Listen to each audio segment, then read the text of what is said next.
누가복음 말씀을 보고 있는데요. 어제 말씀에서 예수님께서는 한 바리새인의 지도자, 바리새인 지도자의 집에 초청을 받으셨습니다. 그리고 그곳에서 이제 같이 이렇게 식사를 하시면서 떡을 나누시면서 유대인과 바리새인들의 어떤 모순에 대해서, 그들의 어떤 이중잣대에 대해서 이렇게 말씀하셨었죠. 남들에게는 누구보다 엄격하고 그래서 급기야는 타인을 괴롭게 만들기까지 하는, 그들을 고통스럽게 만들기까지 하는 그 위선, 그런 모순적인 모습에 대해서 예수님은 말씀하셨습니다. 그리고 이러한 말씀은 저들만을 향한 말씀이 아닙니다. 바로 우리를 향한 말씀이기도 한데요. 사람이 그렇더라고요. 이렇게 엄격하고 정해진 기준 안에서 이렇게 살아가려다 보면 늘 거기서 한 걸음을 더 나아가게 되더라고요. 말씀이 기준이고 주님이 기준인 듯 하지만 말은 그렇게 하지만, 말씀을 따라서 그리스도인이니까 이렇게 해야지, 말씀에서 했으니까 이렇게 해야지 하지만 결국에는 내가 기준이 되어서 내 주관대로, 나의 그런 엄격함대로 이렇게 그 기준을 정하더라는 겁니다. 그래서 급기야는 그 기준을 정한 주님께서는 괜찮다, 괜찮다 하시는데 그게 내 기준에 못 미쳐서, 내 어떤 그 엄격함에 못 미쳐서 주님 무슨 말씀이십니까? 하면서 어떻게 예수 믿는 사람이 그럴 수 있냐? 있습니까? 그럴 수 있습니까? 하는 그런 지경까지 가게 되는 것이죠. 말씀에서도 그런 경우가 있었습니다. 베드로가 그랬었죠. 유대인의 그 정결법, 그것에 매여서 이방인들과의 식사를 피하고, 그리고 정결법에 어긋나는 음식들을 먹지 않았습니다. 근데 그러한 베드로를 향해서 주님께서는 그 환상을 보여주시고 그런 음식들을 먹어도 된다라고 했지만 베드로는 끝까지 망설였습니다. 정결법을 정하신 주님은 괜찮다고 하시는데 베드로의 기준이 괜찮지가 않았던 것이죠. 참 아이러니한 상황입니다. 그래서 우리는 이 기준에 대해서, 그런 것들을 나누는 기준에 대해서 늘 생각하고 고민해야 합니다. 무엇보다도 주님이 주신 그 자유, 그 자유를 누리면서 지킬 것들을 지켜가야 합니다. 너무 풀어지지도, 그리고 너무 엄격하지도, 그리고 남을 바라보는 만큼 나 자신을 바라보면서 무엇보다 기도로 주님의 그 마음과 주님의 뜻을 구하면서 우리는 늘 그 기준에 대해서 점검해 봐야 합니다. 네, 이렇게 어제의 말씀을 좀 언급하는 이유는요, 오늘의 본문이 이 어제의 말씀과 이어지는 그런 상황이기도 하고, 그리고 말씀을 통한 그 가르침, 예수님께서 이 말씀을 통해서 우리에게 전하시는 그 가르침 또한 어제의 말씀과 이어지기 때문입니다. 예수님은 그렇게 이제 그 바리새인 지도자의 그 식사 자리 같이 지금 함께 계시는 것이죠. 네, 청함 받은 그 자리에서 저들을 향해서 계속해서 이렇게 말씀을 이어가십니다. 이번에는 어떤 식사하는 자리에 대해서 말씀을 하시는데요. 오늘 말씀은 그러한 말씀인데요. 식사 자리에서 이 높은 자리에 앉으려 하지 말고 낮은 자리에 앉으라고 말씀하십니다. 예수님께서 이 단순히 그러한 식사할 때 올바른 어떤 예절에 대해서 말씀하시는 게 아니라 이 또한 그 안에 담긴 의미가 있는 것입니다. 유대인들의 식탁은, 유대인들이 이 식사를 하는 그 자리는 U자, 알파벳 U자 모양이었다고 합니다. 그래서 그 알파벳 U자에서 이렇게 꼬부라진 부분 있죠. 그 정중앙이 그 자리를 마련한 주인이 앉는 자리고, 주인의 왼쪽부터 높은 자리, 그리고 그 다음이 주인의 오른쪽에 앉는 그러한 순서대로 앉았다고 하는데, 그래서 주인과 멀어질수록 낮은 자리라고 합니다. 손님들이 오면 이렇게 때로는 주인이 그 자리를 정해주기도 하는데 뭐 당신은 여기 앉으시고 여기 앉으시고 하면서 정해주기도 하는데 때로는 이제 손님이 재량껏 그 자리를 앉기도 합니다.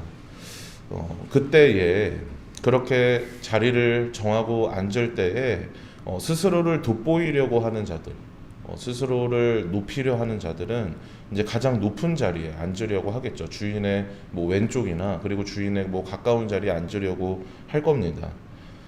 근데 예수님께서는 그러다가 이제 그 식사를 청한 주인이 자리를 내어주라고 하면, 더 높은 사람에게 자리를 내어주라고 하면 부끄럽게 이제 끝자리로 가야 되니까 처음부터 낮은 자리에 앉아라 라고 말씀하시는 겁니다. 결국 이 말씀은 무엇을 말씀하시는 거냐면 스스로 높아지려고 하지 말아라, 어떤 겸손에 대해서 말씀하시는 겁니다. 11절 말씀을 보면요, 제가 읽겠습니다. 무릇 자기를 높이는 자는 낮아지고 자기를 낮추는 자는 높아지리라. 네, 높아지려 하지 말고 겸손하게 낮아지라는 말씀입니다. 사람은 누구나 교만해지고 스스로가 높아집니다. 누구든지 막론하고 그렇지 않은 사람이 없습니다.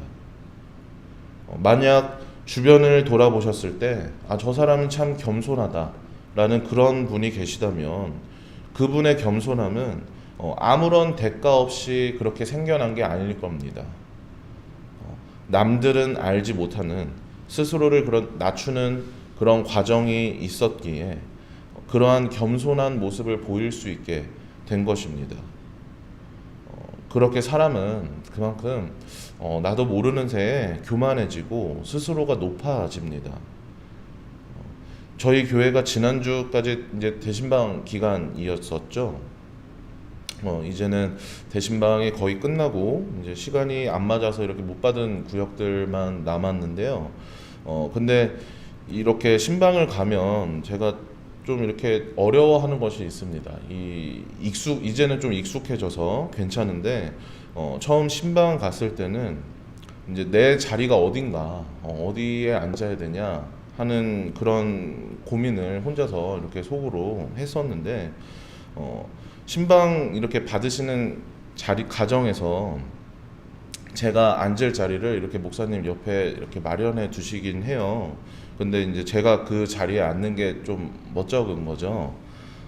괜히 뭐 이렇게 건방지게 느껴지기도 하고 방석도 되게 좀 이렇게 두툼한 걸 놓으셔가지고 뭔가 되게 높은 자리에 앉는 것 같아서 이렇게 자리에 앉기가 참 멋쩍습니다. 근데 이제 이번 대신방 때는 그 한번 해봤다고 마련해 주신 자리에 그냥 이렇게 자연스럽게 앉게 됐는데 이제 어떻게 보면 저도 그렇게 대접받는 것에 익숙해지고 아무렇지 않아진 거죠. 김동호 목사님이라고 계십니다. 아시는 분은 아실 텐데요. 높은 뜻 숭의교회라고 하는 그런 교회 이제 심우하시고 지금은 은퇴하신 목사님이신데 제가 이 설교를 언제 들었는지 모르겠어요. 언제 들었는지 모르겠는데 그분이 이제 그런 말씀을 하셨습니다. 한 번은 이제 성도님이 목사님께 이렇게 인사를 왔는데 빈손으로 오셨다고 합니다. 근데 목사님이 이제 이분의 빈손을 보고 날 만나러 왔는데 왜 빈손으로 왔지? 하는 생각이 문득 들었다고 합니다. 무의식 중에 이렇게 생각이 스쳐가는 그런 거 있잖아요. 왜 아무것도 준비하지 않았지? 저 사람 무례하네 라는 생각이 들면서 스스로에게 너무나 이렇게 소름이 끼쳤다는 그런 말을 들었습니다. 사람이 그렇습니다. 자연스럽게 나이가 들고 그 위치가 올라가면 벼가 익을수록 고개를 숙이듯이 이렇게 겸손해지지 않고요. 그에 걸맞는 대우를 받고자 하고 그에 걸맞는 자리에 앉고자 합니다. 내가 그러고자 해서 그럴 수도 있는데 평소 이렇게 겸손함을 실천해오고 그것에 대해서 이렇게 묵상하고 그러던 자들도, 그러던 사람도 나도 모르는 새에 그런 대우를 받다 보면 이 당연하게 여겨지는 그런 마음들이 생겨난다는 것이죠.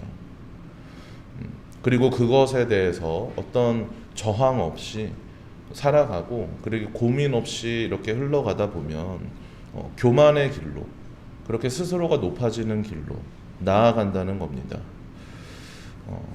그렇게 이 말씀에 서두에 말씀드린 것처럼 결국에는 하나님보다 내가 높아져서 스스로가 정한 기준, 그 기준 안에서 살아가게 되는 것입니다. 예수님께서는 그런 우리를 향해서 겸손하라고 말씀하십니다. 그리고 이러한 겸손에 대한 말씀은 성경의 곳곳에서 우리에게 전해지고 있습니다. 뿐만 아니라 예수님은 이렇게 말씀으로 전하실 뿐만 아니라 그 겸손함을 실천하시면서 겸손의 왕을 그 겸손의 왕의 모습을 보여주시기까지 하셨는데요. 우리가 그러한 예수님의 겸손함을 닮아 살아가도록 무의식 중에 나도 모르는 새에 교만함이 피어나고 스스로가 높아지는 그런 우리를 향해서 반복해서 끊임없이 그렇게 말씀하시는 것이죠. 겸손하라고요. 그런 예수님의 말씀을 우리 11절 말씀을 한번 다시 같이 읽어보겠습니다. 11절입니다. 시작. 무릇 자기를 높이는 자는 낮아지고 자기를 낮추는 자는 높아지리라. 아멘. 네. 근데 이 말씀을 잘못 오해하여서 높아지는 것에 목적을 두고 그래서 낮아지려 하기도 합니다. 예수님께서는 낮추는 자가 높아질 것이다. 이 말하는 것은 여러 의미가 있겠지만 이 세상에 어떤 부귀와 영화를 두고 하신 말씀은 아닐 텐데 이를 위하여서 이러한 부귀와 영화를 위하여서 낮아지려 하기도 합니다. 저는 이 다음 말씀, 이 12절과 우리 읽었던 그 다음 말씀들 12절부터 14절 말씀은 이러한 것에 대한 말씀이라고 생각을 하는데요.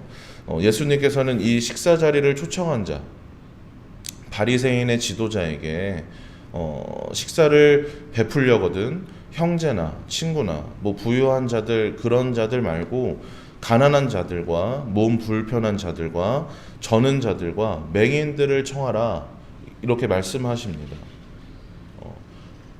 내가 식사를 베풀었을 때 돌아올 것을 기대하고 그들이 나에게 어떤 대접을 할 것을 기대하고 베풀지 말고 되려 애초에 돌아올 것이 없는 이들에게 베풀라는 겁니다. 어떤 목적을 갖고 그것을 계산함으로 그런 일들을 행하지 말라는 것이죠. 간혹 높은 자리에 앉기 위해서 하나님이 복을 주셔서 나에게 부귀와 영화를 주시겠지 하는 그런 마음으로 이를 위해서 낮은 채 하기도 합니다. 그런 욕심을 우리 마음 가운데 품고 겸손한 채 살아가는 것이죠. 하지만 우리는 그저 그 겸손함 그 자체로 살아가야 합니다. 다른 어떤 것을 위함이 아니라 이로 인해서 얻어질 것을 바라보면서 하는 것이 아니라 겸손하게 살아가신 예수님을 바라보며 그 예수님을 따라서 겸손함을 실천해야 합니다.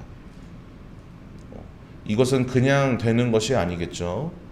수많은 고민과 그리고 생각과 무엇보다 주님의 뜻을 쫓고자 하는 그리고 주님의 마음을 품고자 하면서 그렇게 기도하며 나아가야 하는 것입니다. 그렇게 우리가 실천했을 때 그것으로 설령 얻어지는 것이 없더라도 이득이 없더라도 그리고 누가 알아주지 않더라도 예수님이 그렇게 하셨다는 그 말씀만 품고 예수님이 그렇게 살아가셨다는 그 말씀만 품고 우리는 겸손한 삶을 살아가야 합니다. 그러한 여러분들 되시길 바랍니다. 네. 친절한 사람이 가장 강한 사람이라는 말이 있습니다. 우리는 강한 사람을 떠올렸을 때 성격이 불같고 정말 대쪽 같고 어떤 다혈질인 사람 그런 사람들을 떠올릴지 모르지만 보기엔 그런 사람들이 강할지 몰라도 실제로 강한 사람은 친절한 사람이라고 합니다. 누구에게나 친절하기 위해서는 많은 어떤 에너지가 소모가 되는데 이를 감당하며 나아가는 그런 친절한 사람은 그만큼 강한 사람이라는 의미입니다. 마찬가지로 가장 높은 사람은 높아 보이는 사람이 아닙니다. 낮아지려 하는 사람이 가장 높은 사람입니다. 높은 자리를 바라보며 살아가는 사람이 아니라 낮은 자리를 바라보며 살아가는 사람이 높은 사람입니다. 그리고 예수님은 그런 낮아짐을 실천하시고 겸손의 왕으로 그렇게 살아가셨습니다. 우리 또한 그런 예수님을 따라 겸손을 향해서 그 낮아짐을 향해서 살아갑시다. 이를 내 기준으로, 내 생각으로, 내 잣대로 하는 것이 아니라 늘 고민하고 그리고 늘 기도하며 주님의 뜻을 구하여서 주님의 마음에 합하여서 그렇게 나아갑시다.